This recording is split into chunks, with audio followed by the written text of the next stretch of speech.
Hello guys, welcome back to our YouTube channel వదినా మర్దల్ series. ఇవాళ మనం దోశకి కాంబినేషన్గా టమాటో చట్నీ ఎలా ప్రిపేర్ చేసుకోవాలో చూసేద్దాం. So let's get in to our video. First ఇక్కడ మేము 3:4 రేషియోగా తీసుకుంటాం అనమాట. 3 ఆనియన్స్ ఇంకా 4 టమాటోస్, వాటిని సన్నగా చాప్ చేసేసి పక్కన పెట్టేసేయాలి.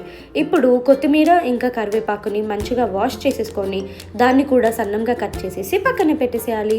ఇప్పుడు ఒక కడాయి తీసుకొని లేదా ప్యాన్ తీసుకొని దాంట్లో ఒక టేబుల్ స్పూన్ ఆర్ 2, మేము ఇక్కడ ఆయిల్ డిస్పెన్సర్ దాంతో 2 కప్స్ లాగా వాడుతున్నాం అనమాట. ఆయిల్ వేడయ్యాక దాంట్లో కొంచెం జీలకర్ర, కొంచెం మినప్పప్పు అండ్ ఒక హ్యాండ్ ఫుల్ ఆఫ్ శనగపప్పు వేసేసి దాన్ని మిక్స్ చేసేసేయాలి. అది కొంచెం గోల్డెన్ బ్రౌన్ అయ్యాక దాంట్లో కట్ చేసుకున్న ఆనియన్స్ వేసేసి మిక్స్ చేసేసేయాలి.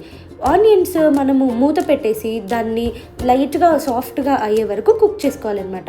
అది లైట్గా సాఫ్ట్గా అయ్యాక దాంట్లో మనం కట్ చేసుకున్న టమాటోస్ని వేసేసి కలిపేసేసి దాంట్లో మనం కట్ చేసుకున్న కొత్తిమీర ఇంకా కరివేపాకుని యాడ్ చేసి మూత పెట్టేసి ఒకసారి మగ్గే వరకు వెయిట్ చేయాలన్నమాట. టమాటోస్ మొత్తం మెత్తగా అయ్యే వరకు దాన్ని మనము మధ్య మధ్యలో మూత తీసి కలుపుతూ కవర్ చేస్తూ కుక్ చేయాలి. ఇప్పుడు టమాటోస్ మెత్తగా అయ్యాక మేము ఇక్కడ దొడ్డుప్పు వాడుతున్నాం అనమాట. అది ఆప్షనల్, మేము దొడ్డుప్పు ఆ ఫ్లేవర్ కోసం వాడుతున్నాము. కొంచెం దొడ్డుప్పు వేసి కొంచెం కారం ఇంకా కొంచెం పసుపు యాడ్ చేసి దాన్ని మిక్స్ చేసేసి ఒక 2 మినిట్స్ ఆయిల్ పైన తేలే వరకు వెయిట్ చేయాలి. ఇప్పుడు మన టమాటో మిక్చర్ ఏదైతే ఉందో అది రెడీ అయిందనమాట. అది చల్లారాక దానిని మిక్సీ జార్లో వేసేసి మిక్సీ పట్టేసేస్తే మన యమ్మీ టమాటో పచ్చడి is ready.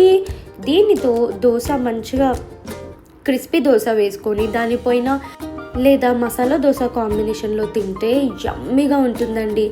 Do try this chutney and do like, share and subscribe to our YouTube channel వదినా మర్దల్ సిరీస్.